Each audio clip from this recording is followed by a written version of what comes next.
So present. Okay, I have my notes here.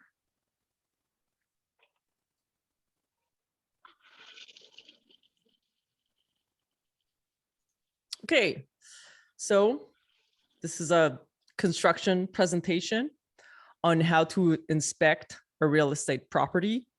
I hope that this enlightens and teaches you something so you're better informed and you can better inform your close one if they're about to make the decision to either buy property for themselves or invest in a property. Whoa. Okay. So the standard procedure when inspecting a real estate property is that the real estate agent is going to have an inspector coming. So usually it's someone he knows, someone he works with, and the inspector does the inspection based on some like predefined criterias. The inspection is mostly going to be done on the surface and not in depth, because the inspector is not an electrician, he's not a plumber, he's not a carpenter. So he's going to look at mostly like the outside of the home and with what and how the home is built, and then give you a report about what is there to do. Most homes come with no guarantee. So you buy it and you deal with the probable problems that might arise and that might been detected during the inspection. So we want to avoid that. And also, like, some people will buy a home because the kitchen is so nice or the home is so spacious, and that's all finishing. It's really important to look at like the skeleton, the foundation, and all the other important components of a home. So first things first, what we will cover today is the electrical, the plumbing, and the structure. The electrical inspection. So electricity is the most important and the most dangerous thing in a home. An electrical inspection is important to protect against the surges. Like if the electricity is not running well, it might create electricity surges and then ruin your appliances. An electrical fault in the home wiring and cords might cause a fire in your home.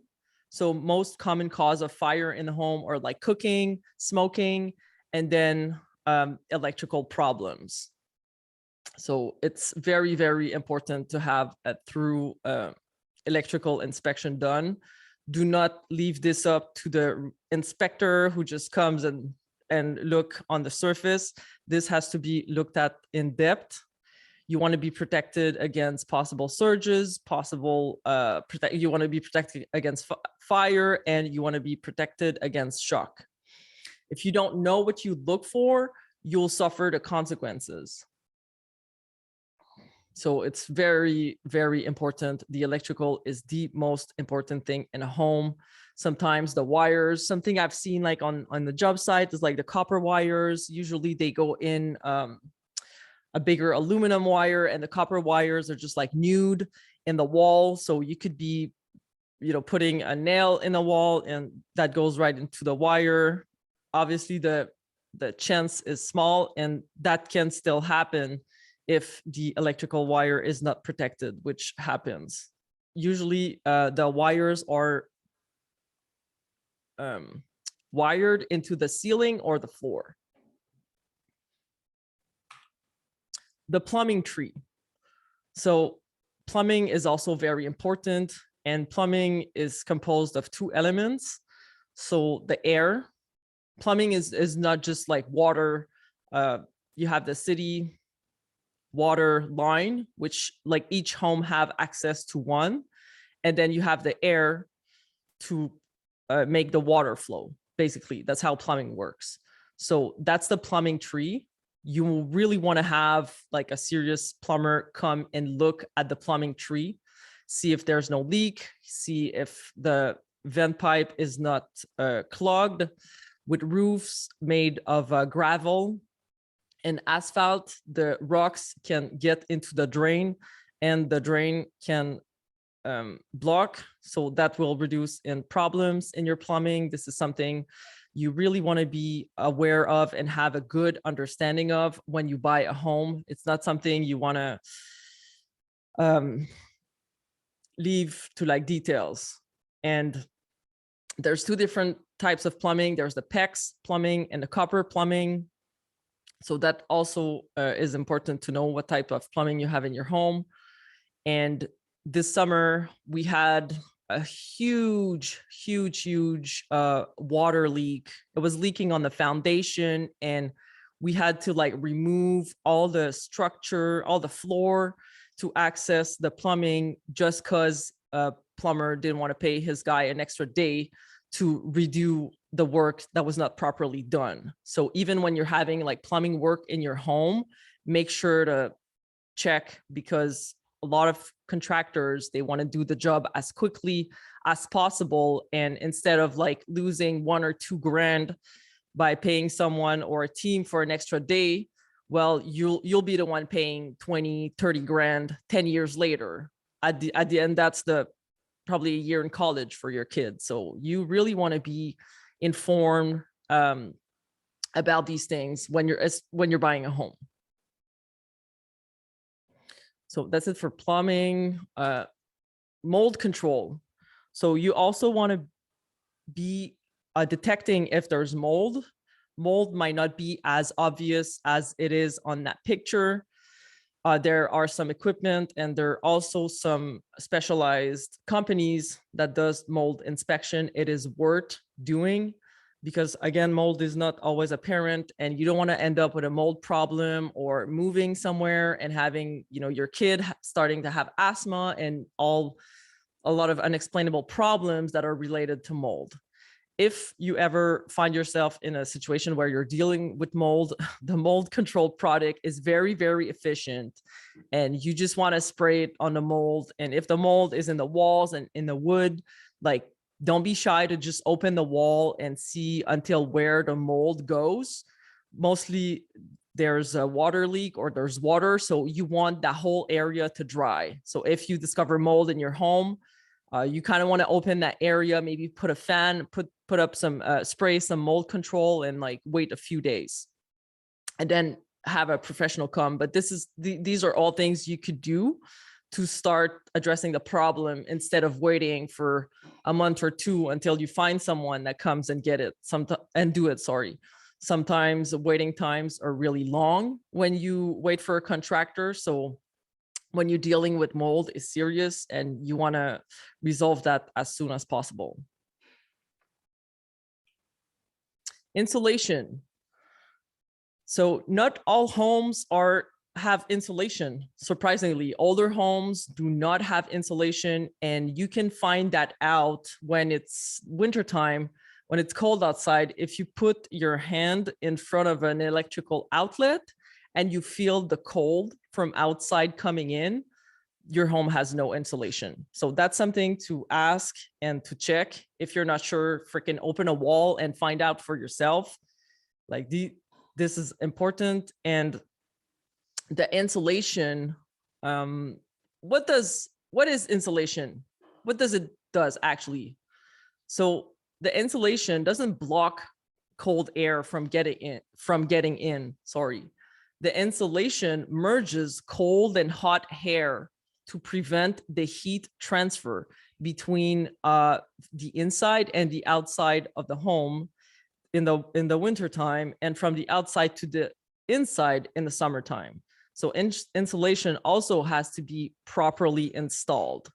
If the foam is like packed and like really tight, some workers can tend to just like pack it like really tight, you won't get the wanted result. The insulation has to be cut in a way that it kind of fits in the dedicated space without forcing it, because the air traveling through the layers of insulation will merge there. And if these layers are compromised, or all jam-packed or too, ripped off, then the insulation is worthless. So you want to check out the insulation in the home. And this is fiberglass insulation.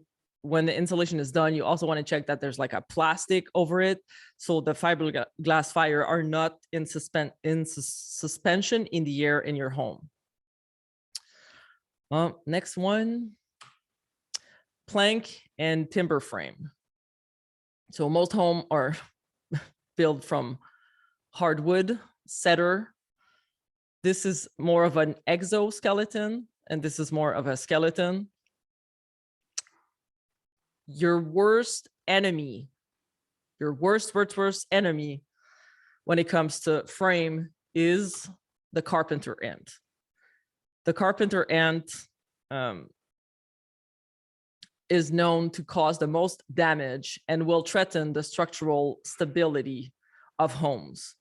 I've seen, balcony. I've seen structures where carpenter ants have been eating the structure, and you could just like break it with your hands. Like you could just break it with your hands. Sawdust is a good indicator that you have carpenter ant. It might not be obvious though until you open up something and see the damages. If your structure is compromised by carpenter ant, this is a big problem because you don't want to have the structure falling or anything like that happening. So most likely all the wood that has been infected by the carpenter ant and eaten will be removed and replaced. Make sure to trim the flowers and bushes and grass around your home, because these are like entry points for the carpenter ant. They love water and they love human stuff. So if you have like water, if there's like a water leak somewhere, and we see here on the balcony inside structure, usually the water gets in and then the ants gets in, and the whole thing has to be replaced. This is extremely dangerous and not solid at all. So you want to be on the watch for the carpenter ant.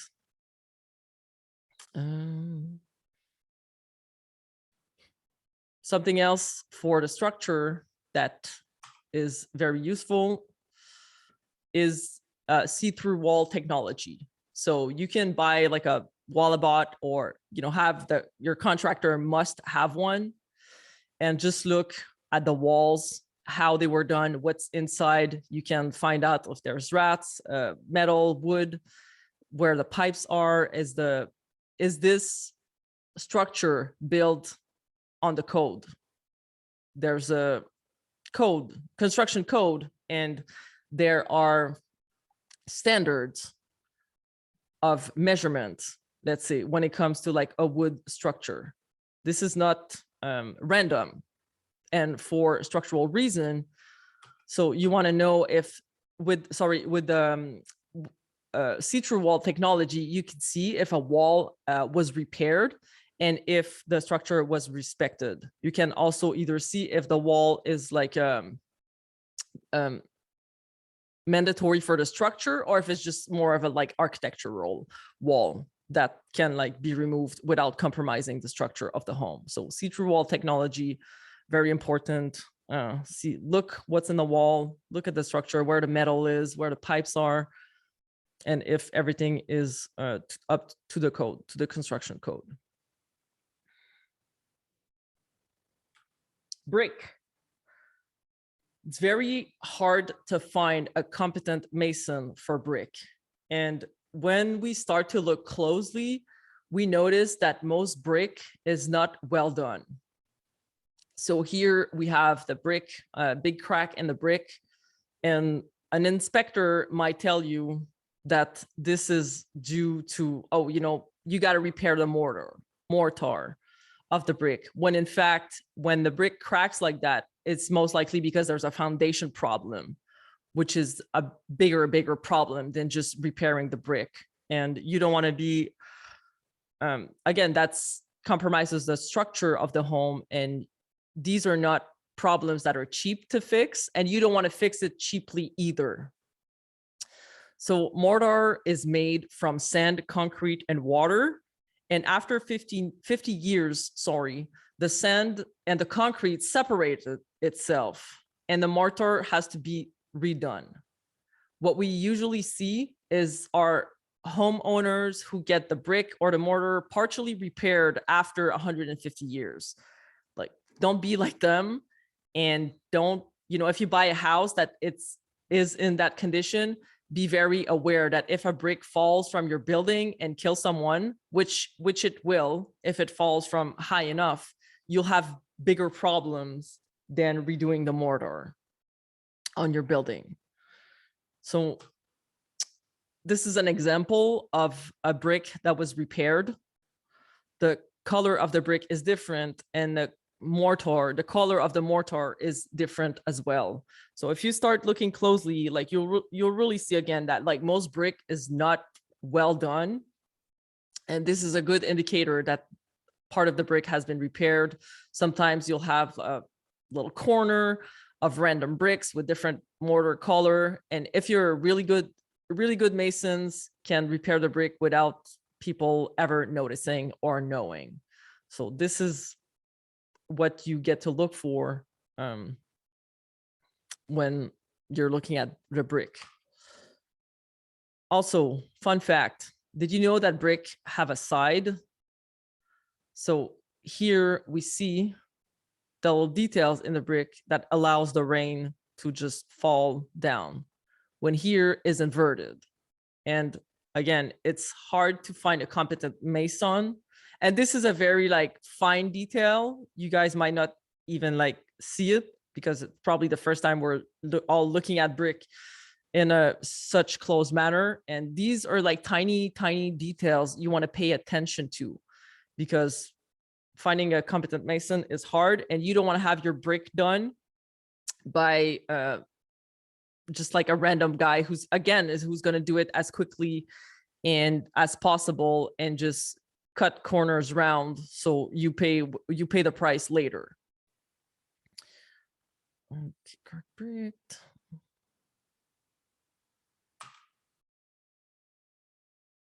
Roof style. So there's two different kinds of roof style. And when you're doing your home inspection, you either like go on the roof and look at the roof, or you can also like do it with a drone. If you're not, I recommend you go on the roof and see what's up. You can also like, your contractor might have a drone. You might just like rent a drone because you want to inspect the roof. So these are two different style of roof. Traditionally, flat roofs are covered with asphalt and gravel. And this requires seasonal maintenance, which is basically just adding gravel, because the gravel protects the asphalt from the sun's UV. And when the sun UV hit the asphalt, it rapidly deteriorates because of the evaporation of the oil in the asphalt, which can lead it to crack. And when the asphalt crack, then water gets in. So you want to make sure to avoid that. And having that done on your property is a lot. You'll have like a team of like 15 guys coming and using, chemical products. They're gonna bang on the roof. It's gonna be very, very noisy, and it's gonna smell like chemicals for a while. And you're paying, salary of like 15 people to work on your roof, to have a roof that's a more traditional roof with asphalt and gravel. The elastomeric bitumen roof is like a newer way to do roof. And the principle is kind of the same, because this is a membrane that comes in roll and that's used to cover the roof, made of 2 layers. So the bottom layer is a membrane and the top layer is a granule covered top sheet. So the granule makes the membrane resistant to impact and UV radiations. This is installed using a torch. So you want to be aware of the risk of fire if you're having that job done on in your home. You want to make sure that the contractor has a hose upstairs just in case, and also that the contractor has good insurance in case of a fire. So yeah, and sorry, this type of roof lasts for 20 to 25 years, and this type of roof lasts for 30 to 35 years and is much, much cleaner to install. So the traditional asphalt gravel roof type requires like big team and all, when the membrane roof type, you can be done with like two guys. Two guys can do it, and it's very quiet. They'll be up in a few days and it's just over. So less hassle to maintain as well.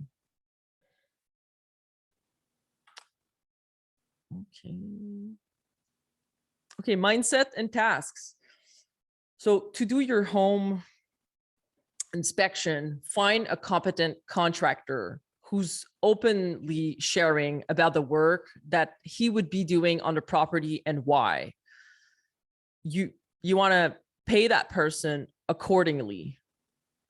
And oftentimes when it comes to like buying home acquisition, there's all these fees, right?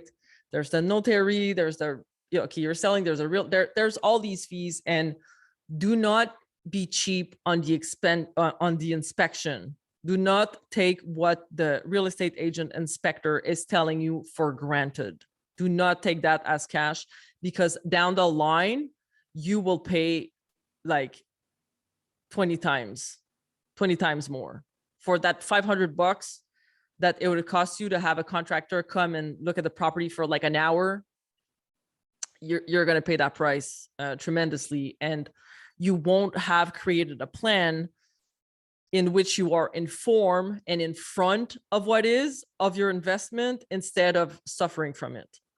Most people have most of their net worth tied in real estate. So you don't want to have these types of surprise at the expense of like, your savings or taking on more debt. You want to know what's up with the home and what are the things to come. Be proudly inquisitive about the construction and the renovation that has been done on a property. If the real estate agent or the owner, they tell you, oh, we did the roof 5 years ago. Okay, who did the roof? When? Where's the invoice? How was the roof done? And you want to look up those contractors. Do they have good reviews? Do they have bad reviews? Are they still in business? If they're no longer in business, then we have a problem. And you really want to be inquisitive about the work that has been done. Oh, we did this is not enough, because it is very easy to cover up poor workmanship with like, wood and just like a slight architectural structure, when there's like bigger problems, such like as like a crack in the foundation and so on. So look into the public register when the home was built, and if there were ever bigger problems with that home. You really want to be informed on the condition of what you're buying to not get any nasty surprise. Get familiar with some of the language used by the different professionals. So if you have, the electrician guy or the plumbing guy, you want to tell him, like, you want to call him and be like, hey, I need someone to come and look at the plumbing tree in the home I'm interested in buying. Like he will understand what it is. And if you don't know what it is, then these guys might not take you seriously, and you might not end up having someone come, because everyone in the construction industry is very busy. And whenever we sense that a client is like not sure or don't know what they want, or they're going to waste our time, it's not worth for us to engage in a conversation with them. So you want to have that confidence of like, hey, I need this. Hey, can you come in and look at this? I need this. I want to know about this, and I'll pay you accordingly. And you can look up the norm in the construction code of your country to see if the work that was done or the work that you are intending to do is up to code, and if the general contractor or professional you're hiring is aware of the code. Do not try to save money. That, doing these inspection might like cost you maybe like $2,000 more and it's going to be worth it in the end, because you'll have a real inspection and the real state of your home, and not just like, oh, you know, that the ceiling of the windows has to be replaced, when in fact there's like water leaking on the side of the window. So you really want to have professional come and look at these things, and use the different inspector reports in your negotiation. If someone is selling a house and you find that there was like poor workmanship that was covered up, or that the brick has to be redone, or that the roof has to be redone, even though they said it was done, like use that in your negotiation. Like, hey, this, you know, this home was, your inspector, your real estate agent inspector said this, and I had someone come and they looked at it, and in fact, it's this, and it's going to cost me, you know, $50,000 to redo the brick. So it gives you power in your negotiation, and you're informed, and basically you don't end up, you know, suffering the consequences of the work, of the neglected work that was done before, and you don't end in a situation where you're dealing with an unexpected surprise. So that's it for my presentation. I'm very happy to have shared this with you all, and thank you for attending.